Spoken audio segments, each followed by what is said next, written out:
candidata do PT, partido que lidera a coligação Paraná Olhando para Frente, é a nossa entrevistada de hoje, aqui na Sabatina RIC+, Universidade Positivo. Por favor, candidata. Candidata, eu queria começar, e nós estamos fazendo isso com todos os candidatos, falando sobre segurança pública, que é um tema, né, crucial, um tema importante e que pauta muito aí todas as campanhas, pelo que nós estamos vendo. O Thiago Silva, que é um expert na área, conhece tudo, ele tem uma pergunta para a senhora. Boa noite. Olá, boa noite a todos.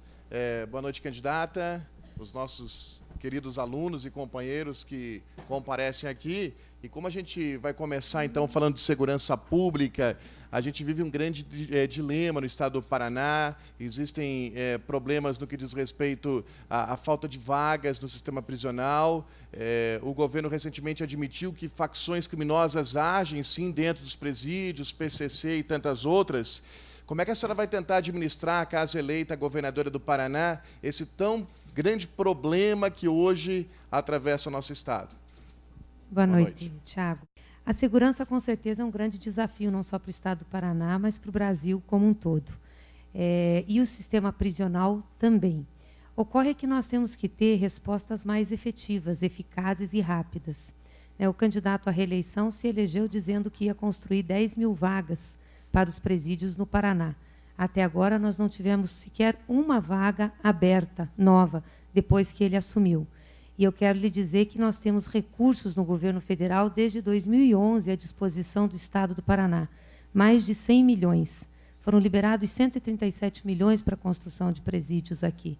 Os projetos executivos dos presídios só foram entregues agora no final de 2013, início de 2014. É muito tempo para fazer projeto de presídio. Não é uma construção tão diferenciada. Então, eu penso que tinha que ter muita força de vontade para ter feito isso antes. E essa rebelião de Cascavel, por exemplo, era uma situação anunciada.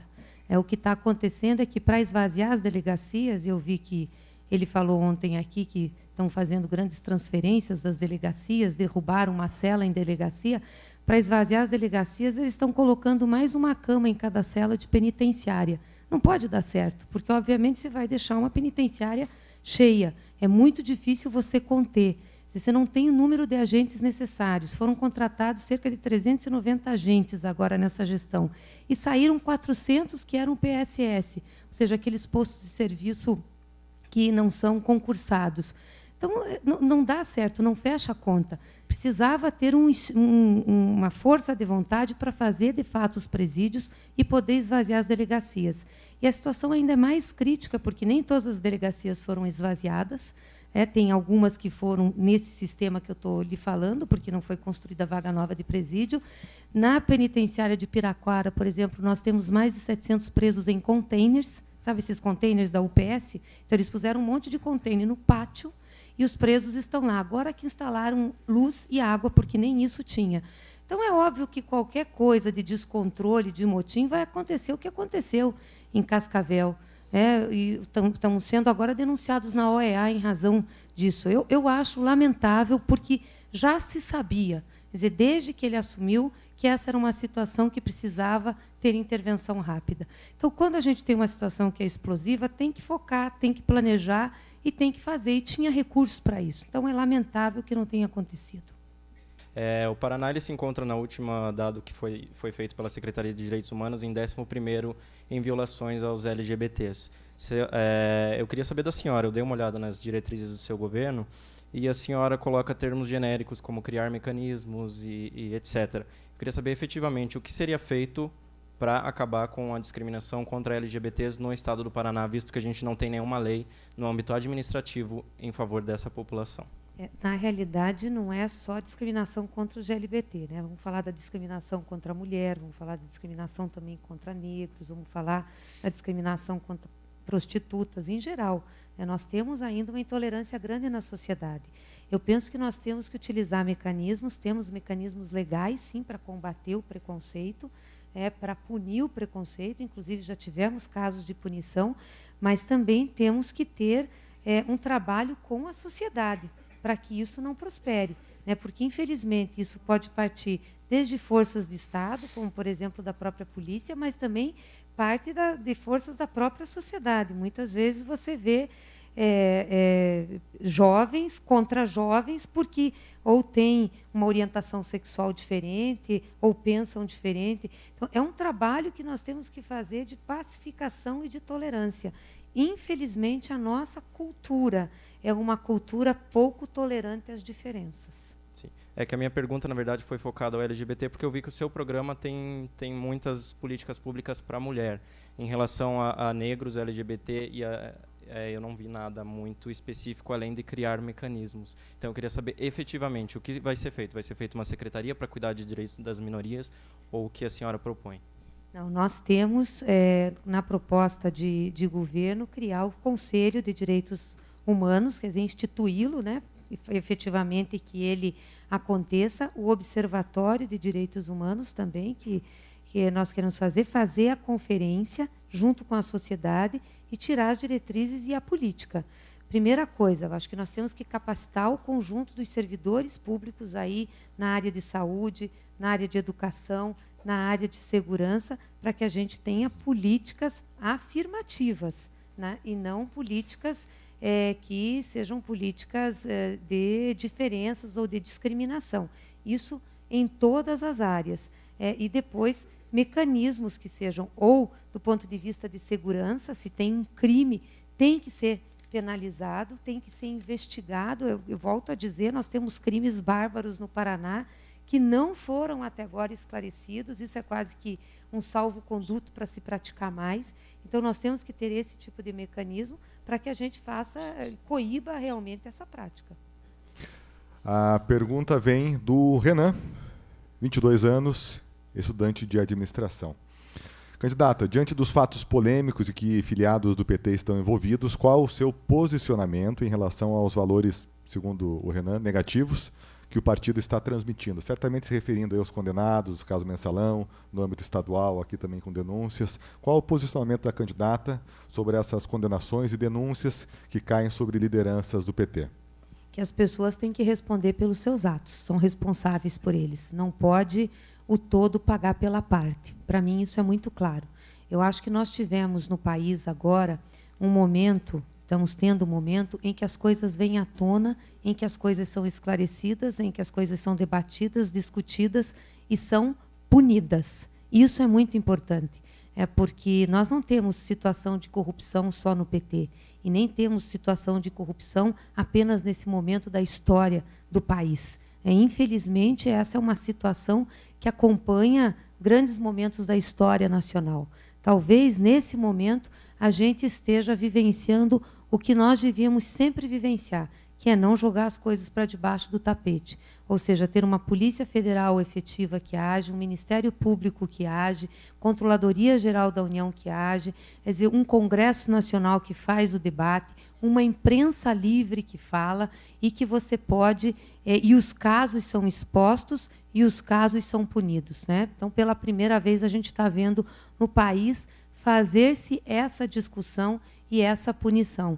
Então, tanto para o PT como para outros partidos que estão envolvidos, e aí é importante falar, porque nós não temos, por exemplo, no caso do Mensalão, que foi julgado só pessoas do PT, nós tivemos gente do PSDB em Minas, também com caso semelhante, temos do PTB, do PP, do PMDB, tivemos outras situações no país. Então, todos esses casos estão sendo esclarecidos. Isso é importante. Eu acho que cada um responde pelos seus atos. Se cometeu um ilícito, tem que responder por ele. Se fez um mal feito, tem que responder por ele. As pessoas têm direito a se defender, a explicar, mas tem que responder. E eu penso que o país está amadurecendo para isso. Muitas vezes é doloroso esse processo, mas é assim que a gente consegue avançar. Rodrigo Bochenk, 25 anos, tributarista, deve entender do que está perguntando aqui. O Paraná é hoje um dos estados que mais arrecada tributos no Brasil. Como é que a senhora pretende lidar com essa questão e segurar esse dinheiro aqui o máximo possível? Na realidade, assim, o Paraná cresceu muito a arrecadação nos últimos 3, 4 anos. Aumentou em 50% a arrecadação de ICMS, mas muito por uma política interna aqui, principalmente com o Instituto da Substituição Tributária. Ou seja, nós aumentamos a cobrança de tributos em cima da micro e da pequena empresa, o que foi muito ruim para a economia paranaense. Em termos tributários, eu, por exemplo, sou totalmente contra a tributação, cobrança de imposto da microempresa.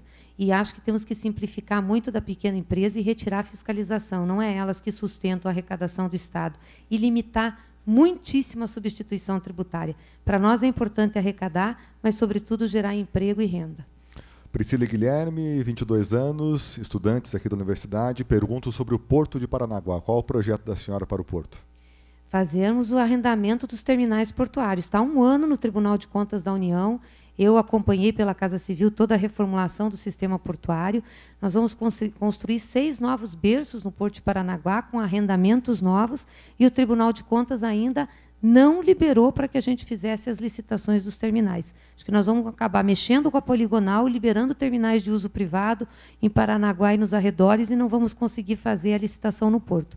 E vamos fazer agora 2 grandes obras. A primeira, que é da dragagem, depois de um longo e tenebroso inverno, conseguimos, vamos fazer a licitação, porque o governo anterior a esse não queria fazer a licitação, e esse agora, depois de muita negociação, topou, e vamos fazer o acesso ao Porto de Paranaguá, uma obra de quase 300 milhões de reais e que deve ser licitada até o final do ano. E a questão dos empréstimos, a pergunta do Igor Castro, estudante de jornalismo. Foi uma polêmica aí, o Paraná recebeu porque estava em dia, não estava em dia, a senadora Barroso ajudou. Qual que é o seu pensamento, enquanto governadora, como que a senhora vai lidar para que esses recursos venham para cá com mais facilidade? Não é meu pensamento, isso merece uma explicação, até para que a gente não tenha dúvidas sobre o que aconteceu. Todos os estados tinham direito ao empréstimo, principalmente esse Proinvest, que foi uma operação de crédito que a própria presidenta Dilma ofereceu aos estados para ajudá-los. Agora, para você tomar um empréstimo e ter juros subsidiado da União, juros subsidiado é pago pelo orçamento, portanto, pelo tributo recolhido de todos nós, você tem que cumprir alguns requisitos. Está em dia com a lei de responsabilidade fiscal e cumprir as disposições legais. O Estado do Paraná demorou a ficar em dia com a responsabilidade fiscal em termos de funcionalismo. Contratou muito caro comissionado, estourou. Quando conseguiu acertar pessoal, não conseguiu fechar os 12% na saúde. Isso é que nem na vida da gente. Se você for para o mercado pegar uma operação de crédito, tiver no SPC, tiver no CEPROC, esqueça, o gerente do banco pode ser teu amigo e não vai liberar. Os outros estados fizeram a lição de casa, o Paraná não fez. E aí dizer que isso é que causou prejuízo ao Paraná, essa incompetência administrativa que nós estamos vendo, esse descalabro, que eu nunca vi o Estado numa situação como essa, é uma coisa muito forte, é para justificar, porque esse empréstimo do Proinvest é de 817 milhões. O Estado, nesses 3 anos e meio, movimentou um orçamento de mais de 100 bilhões de reais. Ou seja, nós estamos falando de menos de 1% do que foi movimentado. Será que 1% causaria o dano que causou? Me parece que é uma justificativa para tentar explicar a incompetência administrativa financeira. Candidata, em relação, eu dei uma olhada no seu plano de governo, nas suas diretrizes, e a senhora afirma que quer ter um governo muito próximo à população, né? E entre as várias medidas é citado as mídias sociais, o trabalho com as mídias sociais. A gente vê o trabalho da Prefeitura de Curitiba, né, a Prefs, é um trabalho bem sucedido, que além de ter um conteúdo leve, bem humorado, também tem uma utilidade muito grande como serviço, né? A mídia social que a senhora quer trabalhar vai seguir essa linha da Prefs ou ainda não tem esse ideal? Não, eu gosto muito deles e conheço inclusive a equipe que faz, eu acho que é uma boa linha. Não teria problema nenhum de adotá-lo. Agora, o que a gente quer é ir além também, fazer um governo digital. O Paraná é o único estado da federação que tem fibra ótica nos 399 municípios. O que é mais caro para você levar a internet, para você levar informação via rede? É exatamente a fibra. Então, você já tem isso instalado nos municípios. Nós precisamos fazer agora as cidades digitais, interligar os serviços de saúde, de educação do município, do Estado, da União, para que o cidadão possa, através da internet, acessar informações, marcar consultas, utilizar os serviços públicos, ter portal da transparência, ter um bom sistema da lei de acesso à informação. Então, é um conjunto, é você ter mídia social para fazer uma informação e também para disponibilizar o serviço e ter um governo digital, em que a gente possa prestar muitos serviços através da rede. Acho que o Paraná pode ser esse diferencial. Eu, inclusive, tenho também um projeto no Senado de resolução que limita em 10% a cobrança do ICMS para serviço de banda larga, para que a gente barateie, né, para o usuário o acesso a pacotes de banda larga. Acho que a gente tem que começar a estimular. E a gente quer fazer também o banda larga social, que são para as famílias de baixa renda. Assim como você tem tarifa social de água, de luz, você ter tarifa social de internet, porque isso ajuda muito as pessoas. Então, é um conjunto de ações que nós queremos fazer nesse âmbito, nessa área. Além de pedir o voto, o apoio, eu peço mesmo uma oportunidade de mostrar isso, né? Que a gente pode fazer algo diferente e fazer com participação. Muito obrigada pela presença de vocês aqui e pela oportunidade. A gente agradece a senadora pela presença. Nós transmitimos esta sabatina pelo ricmais.com.br. A cobertura completa vocês acompanham lá. E obrigado a todos.